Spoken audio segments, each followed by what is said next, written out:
2.5 घंटे का रास्ता है एंड वहाँ पे नो नेटवर्क जोन। एयरटेल, जियो, वोडाफोन आइडिया, कहीं पे भी कुछ नेटवर्क नहीं था।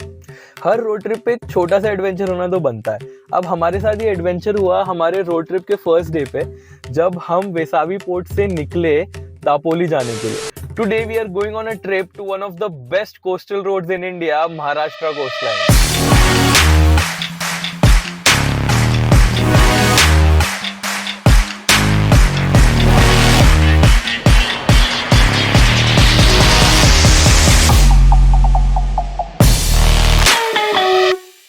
Hello everyone, this is Rishabh and today we are going to cover Maharashtra coastline. If you are planning to go on a road trip for 3 to 4 days, then definitely मैं आपको ये vlog recommend करूँगा कि आप end तक देखें, so that you get to know exactly what places you can visit, road कैसा है and 3 से 4 दिन में आप क्या क्या चीज़ें plan कर सकते हो.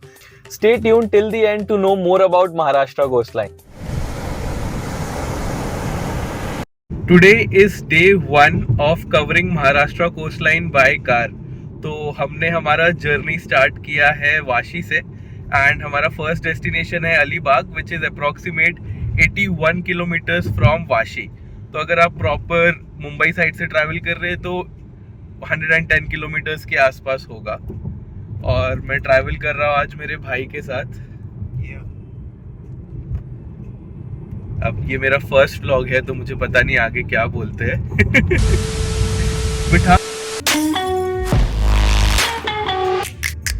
मोर और लेस ये ट्रिप अनप्लान्ड रहने वाला है, क्योंकि हमने बस निकलते टाइम कुछ डेस्टिनेशंस मार्क किए थे जो हम विजिट करने वाले हैं। हमने कोई भी होटल्स बुकिंग वो सब नहीं किए, तो अगले 4 दिन हम कहाँ रुकेंगे, कैसे रुकेंगे, वो थोड़ा सा एडवेंचर हो सकता है। हमने प्लान किया है, पीछे गद्दा बिछाया है ताकि अगर कहीं होटल ना मिले because of the long weekend तो हम पीछे बैक सीट में ही सो जाएंगे। So our first destination is Alibag and before reaching that place let me tell you couple of interesting facts about Alibag. So Alibag को 8 गांव को मिलकर बनाया गया है जिसे अष्टघरे बुलाया जाता था एंड वहाँ के लोगों का ये मानना है कि बहुत सालों पहले वहाँ पे एक इजरायली आदमी रहता था जिसका नाम था Ali and he used to own majority of the farms, majority of the gardens and well in Alibag. वहाँ पे वो कोकोनट एंड मैंगो की फार्मिंग करता था, इसीलिए लोग अलीची बाग बुलाने लग गए थे उस जगह को। उसको अगर हम ट्रांसलेट करें, अलीची बाग मतलब अली का गार्डन ऐसा कहा जाता था, इसीलिए आगे जाके अलीची बाग अली बाग बन गया। So we are just 2 minutes away from our first point Alibag. मुझे एक्साइटमेंट इसीलिए हो रहा है क्योंकि मैं मुंबई में रहते हुए भी पिछले 25 साल से कभी भी अलीबाग नहीं आया। मैं यहाँ पे पहुँचने में 2 घंटे लगे हमें अप्रॉक्स। अलीबाग बीच के पास में ये कुलाबा फोर्ट है। आई डोंट नो इस पे लाइक यहाँ एक्सेस कैसे किया जा सकता है। गूगल पे तो बोट दिखा रहे थे बट यहाँ पे कोई बोट है नहीं। I guess because of high tide बंद होगा। बट स्विमिंग करके जाओगे? मैं नहीं जा रहा भाई, मैं बोट से भी बैठ के नहीं तो यहाँ पे बोट चला रहे कुछ लोग, लेकिन वो बोट एकदम मतलब वो जो वीडियोस देखते हैं ना अपन, सबमरीन पानी में उछल रहा है, पानी बोट के अंदर पानी आ रहा है, वैसा वाला फुल वाइब आ रहा है उसमें। कोलाबा फोर्ट को कंट्रोल करते थे Kanhoji Angre. He was the chief of Maratha navy. Kolaba fort को अलीबाग फोर्ट भी कहा जाता है and this was one of the important naval station during the Maratha times. Alibag beach पे 10-15 मिनट रुकने के बाद हम निकल रहे हैं यहाँ से क्योंकि धूप बहुत ज़्यादा है। तो हमारा नेक्स्ट डेस्टिनेशन है काशिद बीच, जो यहाँ से 33 किलोमीटर्स है, अप्रॉक्सीमेट 59 मिनट्स दिखा रहा है अभी। Let's see. यहाँ से अभी नाश्ता भी हम करेंगे रास्ते में कहीं पे। कुछ खाया नहीं है हमने सुबह से। कॉफ़ी हमने यहाँ पे हम थर्मस भर के कॉफ़ी लेके तो आए हैं। लेट्स सी कब पीने मिलेगा।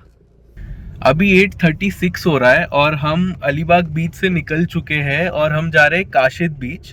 तो 2 घंटा हमें लगा नवी मुंबई से अलीबाग बीच पहुंचने के लिए और हम 15-20 मिनट यहाँ पे रुके। तो अगर आप लोग भी प्लान कर रहे हो तो आई डोंट थिंक 20 मिनट से ज़्यादा अलीबाग बीच में आप कुछ टाइम स्पेंड कर पाएंगे। हाँ, डेफिनेटली अगर वो फोर्ट में जाने का चांस मिले तो फोर्ट ज़रूर हो आना।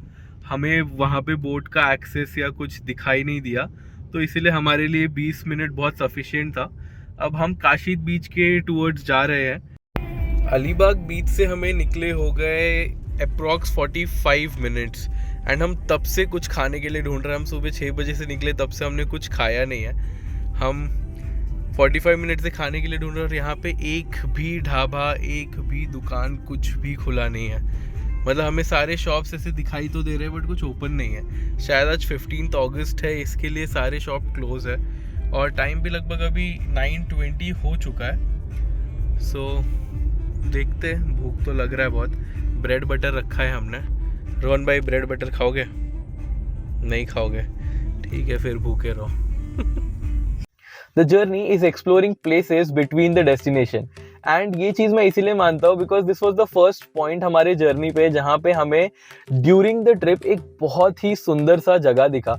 And definitely I would recommend if you see any such places, आप वहाँ पे रुक के वो प्लेस को एंजॉय करके फिर ही आगे बढ़ना। भाई लेके पूरा तब आवाज आ रहा है। नहीं, वजन नहीं झेलेगा। काशिद बीच 10 मिनट है यहाँ से। लेट्स सी, बारिश अभी तक हुआ नहीं है। बीच में बहुत ज़्यादा गर्मी होने वाला है बीच पर।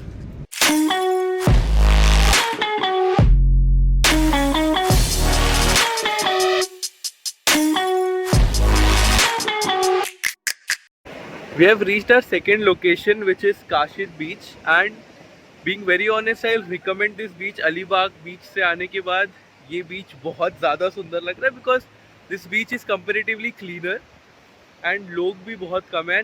धूप है बट स्टिल यहाँ पे गर्मी नहीं हो रहा, तो डेफिनेटली ये सेकेंड स्पॉट तो हो ही सकता है। तो now we have left from Kashid beach, जो हमारा सेकेंड पॉइंट था। अब यहाँ से हम थर्ड डेस्टिनेशन, थर्ड पॉइंट जो है वो है हमारा मुरुड जंजीरा फोर्ट। मुरुड जंजीरा फोर्ट भी पानी में है, मतलब एक टापू है पास में ही, वहाँ पे बोट चलता है usually. Let's see, hoping for the best हमारा अलीबाग बीच जैसा ना हो जाए कि कोई बोट दिखे ही ना। So it is approximate 45 minutes from Kashid beach. 23 kilometres है काशिद बीच से मुरुड जंजीरा। सो या वहाँ पर मिलते हैं। ये है मुरुड जंजीरा फोर्ट। तो हमारा प्लान था, हम यहाँ फोर्ट पर हमें जाना था, लेकिन थोड़ा सा डम फील हो रहा है क्योंकि हमें यहाँ पे 2 बाइकर्स मिले थे अभी। तो उन्होंने हमें बताया कि फोर्ट मॉनसून सीजन में सारे कोस्ट लाइन के फोर्ट्स बंद रहते हैं क्योंकि शायद ब्रीडिंग का, मेरे को एग्जैक्टली पता नहीं है, do not quote me on this, but शायद ब्रीडिंग का टाइम है। एंड यहाँ पे जो फिशिंग कम्युनिटी है वो लोग मॉनसून सीजन के बाद पूजा करते हैं, नारियल डालते हैं पानी में, बेसिक रिचुअल्स रहते हैं कुछ, उसके बाद ही फोर्ट फिर से ओपन होता है जहाँ जब लोग वापस विजिट करते हैं।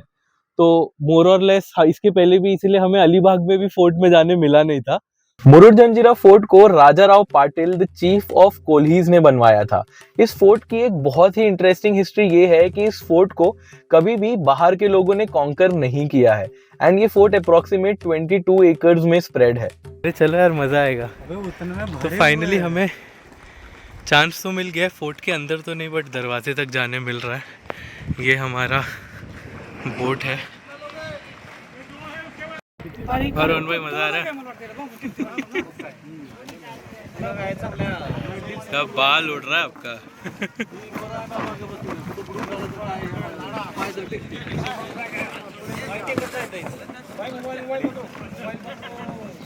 बोटिंग एक अच्छा एक्सपीरियंस है यहाँ पे। वी वर लकी इनफ कि आज के दिन ही बोटिंग स्टार्ट हुआ है, तो हम फोर्ट के अंदर नहीं जा पाए लेकिन फोर्ट के बाहर तक गए। बहुत मज़ा आया। मतलब मुरुड जंजीरा तो लाइक यहाँ पर आना ही, if you are like covering coastline, and यहाँ पे मुझे पता चला है कि नवंबर, दिसंबर, अक्टूबर ये तीनों महीने में सीज़न पीक पे रहता है। क्राउड डेफिनेटली बहुत ज़्यादा रहता है, लेकिन it is the best time to visit the fort. Murud Janjira fort से बोटिंग करने के बाद now we are heading towards, क्या नाम है रोहन भाई फोर्ट का, सॉरी बीच का, दिवागर। अब लेकिन दिवागर जाने के लिए हमें यहाँ से जेटी लेना पड़ेगा, मतलब हमें हमारे गाड़ी को जेटी में डालना पड़ेगा एंड देन वहाँ से हम लाइक छोटा सा सी का पैच क्रॉस करके हम दूसरी तरफ जाएंगे। नहीं तो यहाँ से 40 किलोमीटर्स हमें बाय रोड जाना पड़ेगा। सो लेट्स सी जेटी का कॉस्टिंग एंड एवरीथिंग क्या है, मुझे भी आइडिया नहीं है, तो वंस आई रीच देयर मैं आगे का अपडेट देता हूँ। So this was the first ferry point जो हमें हमारे रोड ट्रिप पर मिला and this was my first time कि मैं कार के साथ फेरी में जा रहा था and it was quite adventurous, मज़ा आ गया मुझे। अगर आपने कभी ये चीज़ नहीं किया then definitely you will have fun, गाड़ी ऊपर चलाना निकालना, just enjoying that vibe. As such कुछ बहुत ही अलग नहीं होगा बट फर्स्ट टाइम एक्सपीरियंस के लिए इट इज़ क्वाइट फन। सो हमने फर्स्ट हमारा फेरी लिया था अगरदा से दिघी पोर्ट तक जो अप्रॉक्सीमेट 25 मिनट्स का राइड था एंड आई वुड रिकमेंड कि आप फेरी का जो टाइमिंग है वो देख कर ही अपना डेस्टिनेशन प्लान करें, क्योंकि एक एक घंटा निकल जाएगा आपका वेटिंग में अगर आप लंच टाइम में पहुंच गए या कुछ, जो हमारे साथ हुआ जो आप इस वीडियो के बाद देखेंगे। ये जो जेटी दिख रहा है आपको, ये जेटी हमें वो साइड लेके जाने वाली है, लेकिन प्रॉब्लम ये है अब हो रहा है 1:20 एंड हम यहाँ पे पहुँच चुके हैं एंड जेटी का टाइमिंग है 2:30, तो हमें यहाँ पे थोड़ा वेट करना पड़ेगा 1 घंटा। तो लेट्स सी, अभी के लिए हमने प्लान किया है जो गाड़ी के पीछे गद्दा बिछाया है वहाँ पे जाके थोड़ा सोया जाए। ये है हमारा बेबी सेटअप छोटा सा फैन है यहाँ पे, रोहन भाई यहाँ पे लेटे हैं। जेटी के लिए अभी वेट करना है तो सोचा थोड़ा सा आराम हो जाए। सो अभी हम जेटी से निकल चुके हैं एंड जेटी से उतरने के बाद 30 मिनट्स में वील रीच दिवाघर बीच, जो लगभग 15 से 18 किलोमीटर है जेटी से उतरने के बाद। जेटी में थोड़ा टाइम लग जाता है, तो if you are planning your day so plan accordingly, क्योंकि हर 1-1.5 घंटे में 1-1.5 घंटे में एक जेटी चलता है। लंच टाइम पे तो ना है। हाँ, लंच टाइम पे आफ्टरनून में थोड़ा सा प्रॉब्लमेटिक होता है, क्योंकि 1.5 घंटे के लिए कंप्लीट बंद रहता है जेटी दोनों साइड से। सो हम अभी दिवाघर बीच जा रहे हैं एंड देन उसके आगे we'll move towards Harihareshwar. So let's see, our target is कि आज हम शाम को 6-7 बजे तक हरिहरेश्वर पहुंच जाए ताकि हम वहां पे कहीं स्टे देखें एंड देन टुमारो मॉर्निंग हम आगे बढ़े। अब आगे का प्लान शाम को बनाएंगे। Diveagar beach, one of the cleanest and emptiest beach जो मैंने आज तक मेरे लाइफ में देखा। It is free of chaos and यहाँ पे लोग बहुत ही कम है। I mean hardly you will see couple of people here. I would definitely recommend, अगर आपको बीच पे शांति पसंद है, चेयर थर्मस में कॉफ़ी लेकर बस यहाँ पे बैठ जाओ। जस्ट मेक श्योर गंदगी मत करना। So we have arrived at our destination. Actually बहुत ही सुंदर जगह है। हमें ड्राइव करते हुए बीच थोड़ा सा दिखाई दिया था and actually it is unexplored. ज़्यादा एक्सप्लोर नहीं किया गया, मतलब डेफिनेटली लोगों को पता होगा but the beach is very clean. अब वहाँ पे अंदर जाके आपको मैं दिखाता हूँ। मेरे लाइफ में रोहन भाई मैंने इससे ज़्यादा खाली बीच नहीं देखा है। आपने देखा है कभी? मतलब अभी हमारे बीच खाली वही समंदर में एक आदमी पता नहीं अकेले नहा रहा है। मुंबई वाले लोग के लिए तो सपना होगा। मुंबई लाइक लिटरली पूरा बीच खाली है and it is surrounded by trees. एक तरफ पानी और यहाँ पे हमारे स्कूल के मेमोरी ड्राइंग्स वाले लाइक स्केच क्लाउड्स के। सो हम दिवेघर से निकल चुके। इट्स बीन 15 मिनट्स दिवेघर से हम निकल चुके and we are heading towards Ganesh Gali Harihareshwar, और वहाँ से कनेक्टेड ही हरिहरेश्वर बीच है। सो फाइनली दिन में हम एक परफेक्ट टाइम पे, सॉरी गाड़ी के सामने भैंस आ गई थी। 1 किलोमीटर फ्रॉम हियर 50 मिनट दिखा रहा है, तो रास्ता भी आई गेस अच्छा ही होगा and it's 4:56 like approx 5। So we are targeting हम लाइक 5:45 तक वहाँ पे पहुँच जाए ताकि we can see sunset. And हम बहुत like we are trying our best कि हम एकदम इवनिंग टाइम पे पहुँचे, क्योंकि सुबह से हमने 3-4 बीचेस कवर किए कोस्ट लाइन में एंड सब बीचेस पे हम एकदम ऑफ टाइम पे थे। So we are just hoping कि लाइक अभी इवनिंग टाइम सनसेट बहुत सुंदर होगा वहाँ से।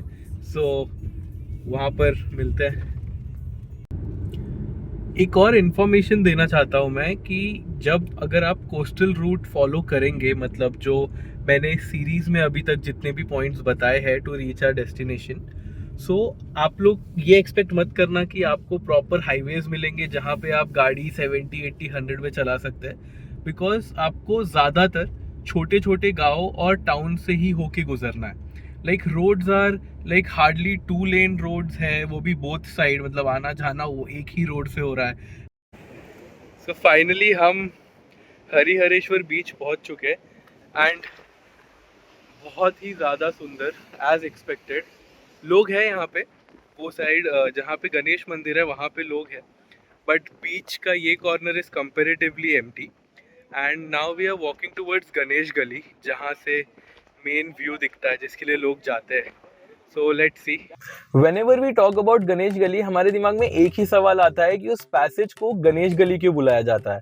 वहाँ पे किसी लोकल से बात करने के बाद मुझे पता चला कि यहाँ पे 30 फीट गहराई में ओशन में गणपति बप्पा की एक मूर्ति है जो सिर्फ लो टाइड के टाइम पर ही दिखाई देता है, इसीलिए उस गली का नाम गणेश गली है। And if you are lucky then definitely आपको बप्पा के दर्शन वहाँ पे हो जाएंगे। हमारे टाइम पे पानी बहुत ज़्यादा था, पानी का लेवल तो हमें दिखाई नहीं दिए, बट या I would wish you all the best कि आपको बप्पा की वो मूर्ति ज़रूर दिखाई दे। और रोहन भाई हमेशा की तरह एकदम पीछे चल रहे हैं। उनको 10 मिनट से ज़्यादा चलवा लो तो he gets tired mentally. Physically कर लेते हैं बट मेंटली आदमी बहुत जल्दी बोर हो जाता है। अब हम गणेश गली पहुंच तो गए, लेकिन एक बहुत बड़ा टास्क है। क्या है टास्क रोहन भाई? चढ़ाई करना पड़ेगा। हमें लगा कि हम गणेश गली के टॉप पे पहुंचेंगे, लेकिन हम जो रास्ते से आए हम गणेश गली के नीचे है। अब हमें जाना है यहाँ पर ऊपर। आई मीन दिख रहा है बहुत लाइक फ्लैट है, बट वो बहुत ज़्यादा स्टीप है। सो एक बार ऊपर जाके फिर वहाँ से आप लोगों को व्यू दिखाते हैं। भाई साहब जगह तो मस्त है, लेकिन हालत ख़राब हो गई। मज़ा आ रहा है रोहन भाई? No words. 3, 2, 1।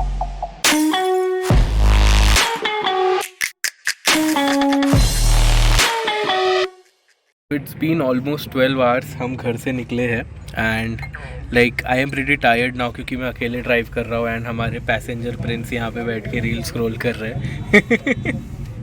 So let's C now, like it's already 7 PM, तो हमारा प्लान नहीं है कि हम और कहीं पे जाए। तो we are like heading towards Dapoli which is 2 hours from here, जहाँ पे अभी हमें फेरी लेना पड़ेगा। लेट्स सी, अगर कैपेसिटी होगा तो उसे भी व्लॉग करेंगे and I will add post this. But Dapoli के बाद का प्लान आपको मिलेगा पार्ट 2 वाले वीडियो में। If this video continues then आप बने रहिए, नहीं तो डे 2 के वीडियो में मिलते हैं। मिनट 2 घंटा लगता है from Harihareshwar beach to Dapoli.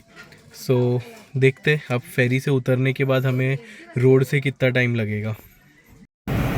So finally 20 minute के वेट के बाद हम निकल चुके हैं and this is gonna be a wonderful experience. Like एक तो pink sky plus mountains, amazing. अभी हम समंदर में रात को गाड़ी में पहली बार जा रहे हैं। Let's see. रोहन भाई डर लग रहा है आपको? किस बात का डर है? तो पानी का रात को जब दिखता ही नहीं है तो फिर किस बात का? दिखता ही नहीं है, बट भाई मज़ा आएगा। हर रोड ट्रिप पे एक छोटा सा एडवेंचर होना तो बनता है। अब हमारे साथ ये एडवेंचर हुआ हमारे रोड ट्रिप के फर्स्ट डे पे, जब हम वेसावी पोर्ट से निकले दापोली जाने के लिए। 2.5 घंटे का रास्ता है एंड वहाँ पे नो नेटवर्क जोन। एयरटेल, जियो, वोडाफोन आइडिया कहीं पे भी कुछ नेटवर्क नहीं था, खाली जियो का बीच बीच में नेटवर्क आ रहा था, जिसकी वजह से हमने जीपीएस तो हमारा लोड कर लिया ताकि हम नेविगेट होते रहे दापोली के towards. I would not recommend कि ये रोड आप इवनिंग में लो। आप early morning next day start कर सकते हो दापोली के लिए, but I would not recommend कि आप दापोली इवनिंग में जाए। अगर आप जल्दी निकल रहे हैं यहाँ से, हमें फेरी मिलने में थोड़ा सा लेट हो गया था सुबह, इसीलिए हमारा सब चीज़ें थोड़ा डिले हो गया। तो आई वुड रिकमेंड अगर आप जल्दी निकल रहे 5, 5:30 तक अगर आप फेरी पॉइंट से निकल जा रहे हैं, इट इज़ ग्रेट। अगर 6:30, 7 बज के आगे जा चुका है then I would not recommend you to cross Dapoli. आप हरिहरेश्वर में ही कहीं पे स्टे करके रुक जाइए। तो हमारे डे 1 की एंडिंग कुछ ऐसे हुई। Stay tuned for our next video so that आप लोगों को महाराष्ट्र कोस्ट लाइन के बारे में और इन्फॉर्मेशन पता चल सके। And if you are planning to do this road trip then ये व्लॉग का सीरीज आप लोगों को बहुत हेल्प करेगा। Good bye.